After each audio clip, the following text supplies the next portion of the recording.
Hello tout le monde, journée de dingue aujourd'hui sur le circuit de Varano près de Parme en Italie.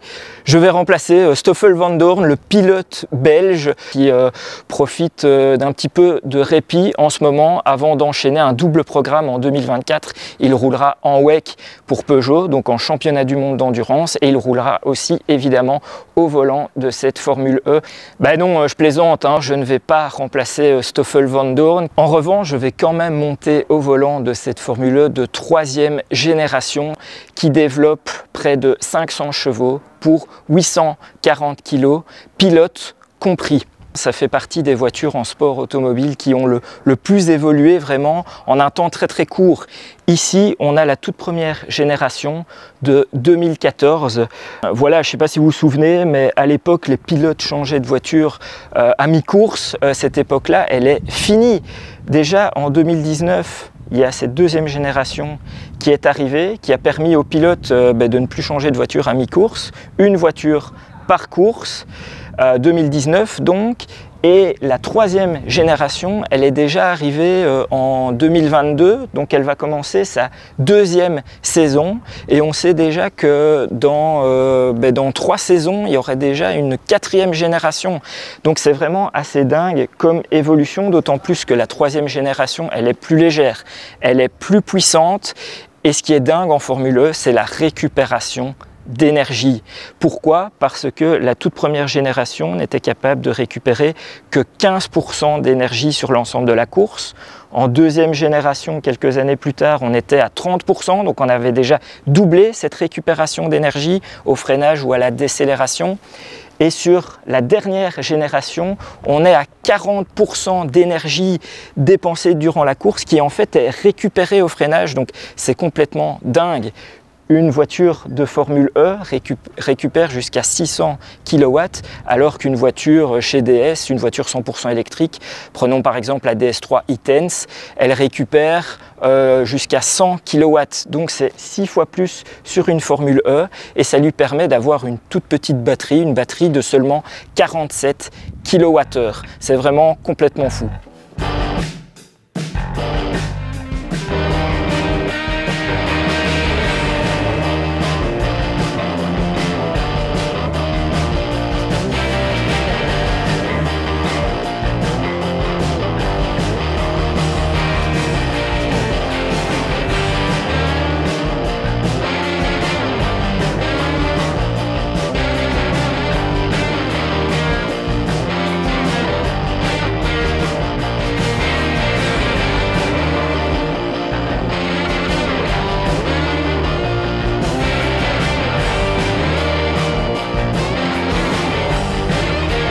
Là, toi, tu vas partir donc un tour à 110, ouais. Donc out-in, tu vérifies que tu es bien dans la caisse, ouais. Teste bien les freins, ouais. Au niveau des pédales. Essaye un peu la patte de régène, elle sera très faible. Ouais. La patte de régène, donc c'est celle du bas, tu vois, elle est progressive. Ouais. Tant que tu es à 110 kW, tu vas pas sentir grand chose. Okay. Mais n'hésite pas à jouer, tu vois, un peu pour apprendre et voir un peu ce que tu fais. Donc là, tu es en mode, tu as le contact, je vais te faire passer en P2. Tu touches pas le frein, tu appuies. Donc, alors, Maxime? Oui. Ouais, donc tu peux appuyer sur le bouton orange sans toucher le frein. Ouais. Donc là c'est le mode P2. Voilà. Là c'est comme si tu avais démarré ton moteur. Ok. Donc, tu vois tu es en mode P2. Ouais. Et le 0 au-dessus c'est ta vitesse. Ouais. Donc là je demande à Fabrice avant, je lui demande que tu passes en drive. Donc attends, je te fais ça. Donc là c'est bon, tu vois, il vient de me répondre. Donc là tu appuies à fond sur le frein. Ouais. Tu appuies sur drive en gardant le pied sur le frein. Donc là, je l'entends. Là tu l'entends, tu as ta première vitesse d'engagé. Ok. Donc là tu pars avec le pit limiteur. Ok. Tu le désactives en sortie d'habit lane. Tu fais ton tour et tu rentres. Je te ferai box-box dans la ligne droite, dans la back straight. Ça marche?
finition? Tout est nickel.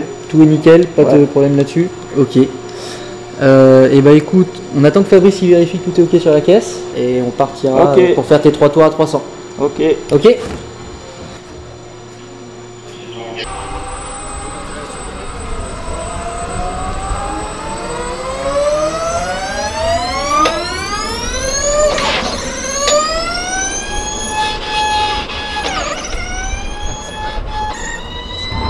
Donc, premier tour, j'étais en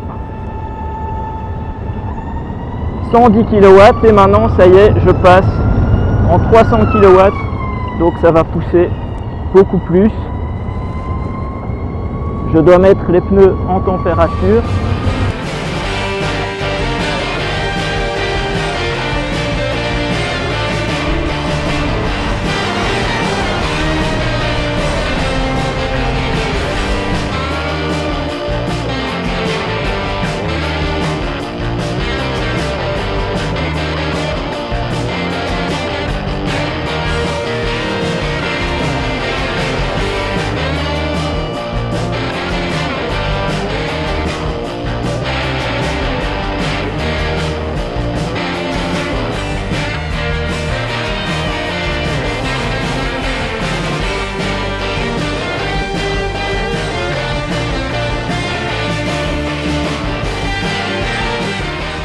Et ouais, les 300 kW.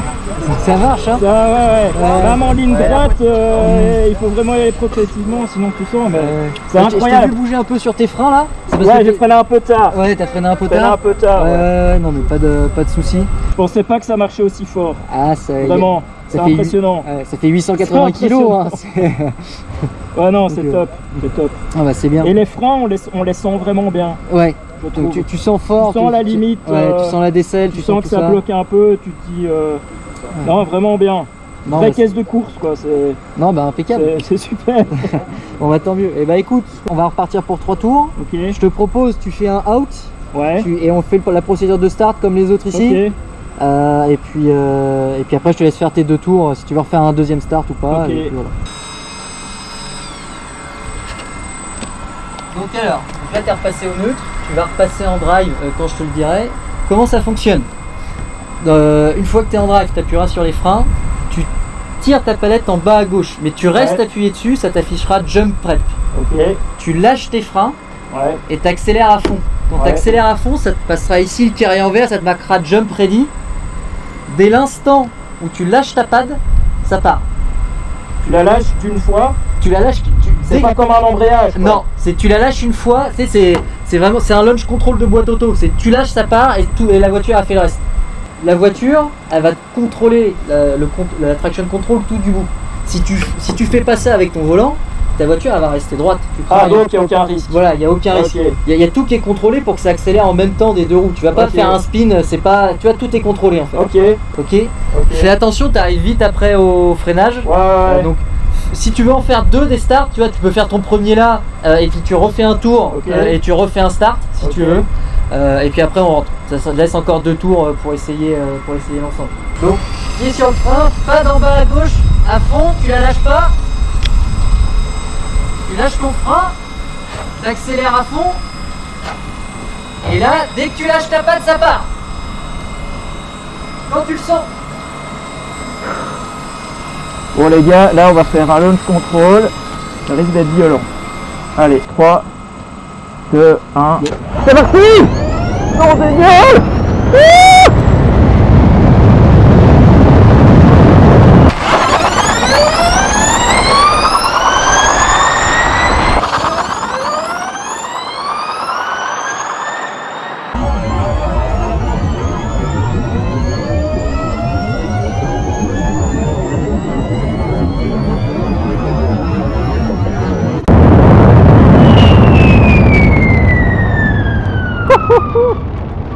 C'est vraiment dingue.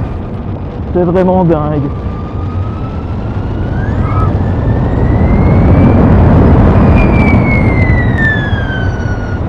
Cette pièce est vraiment beaucoup plus impressionnante que ce que je pensais.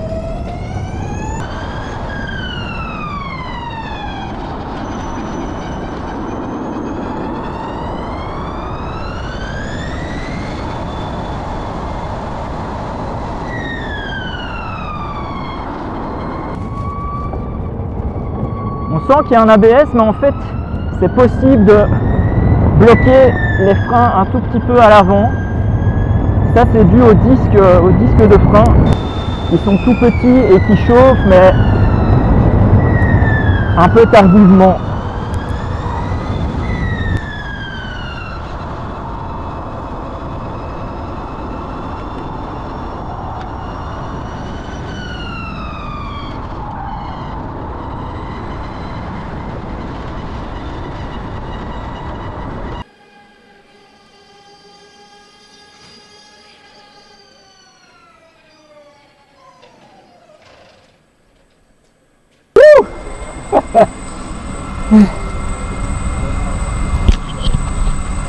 Alors? Incroyable. Incroyable. Sur le premier launch, j'ai eu l'impression que t'as l'arrière qui pousse, Ouais. mais à un moment j'ai eu l'impression que l'avant aidait un petit peu. Ouais. Un petit peu. Normalement c'est interdit, non? Si, c'est autorisé. C'est autorisé, mais c'est une certaine limite. En fait, on l'utilise pas comme moteur.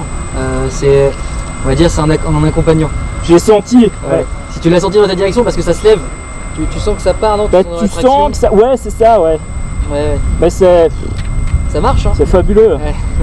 Franchement, je suis scotché. Ouais. T'as des bonnes sensations, tu sens ouais. le Incroyable. Non, bah c'est bien. T'arrives vraiment vite. Ouais.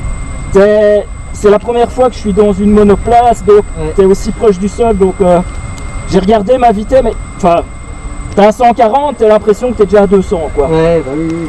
Ah, puis en plus, tu vois, la FE là, t'as de la chance, t'es sur un circuit qui est dégagé. Ouais. Mais nous, généralement, on roule contre des murs. Ouais. Et du coup, c'est encore plus. Non, c'est génial.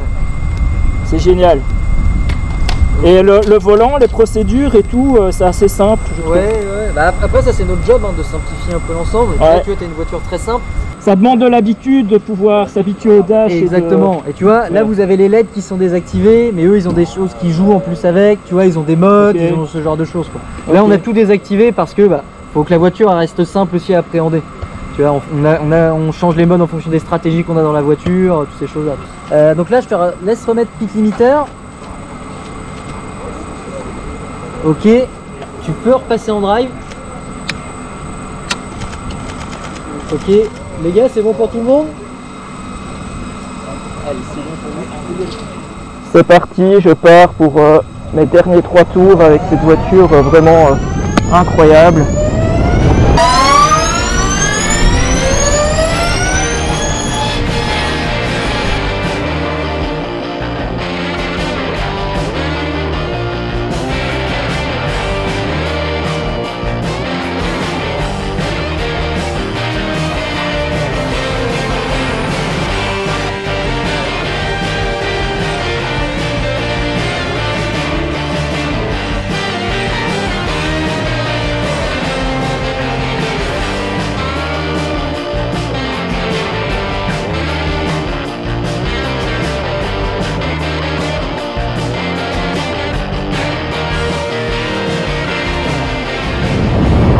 Quel pied les amis, quel pied! Oh, c'est vraiment opportunité incroyable que DS nous offre la fête. C'est dingue.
Voilà, je sors de la voiture, fin de journée d'essai, franchement c'est incroyable. Je ne pensais pas qu'une Formule E poussait à ce point-là, même en ligne droite, si les pneus sont encore un peu froids, même en étant droit et qu'on met toute la puissance, les 300 kW, il y a plein de mouches ici, c'est une catastrophe.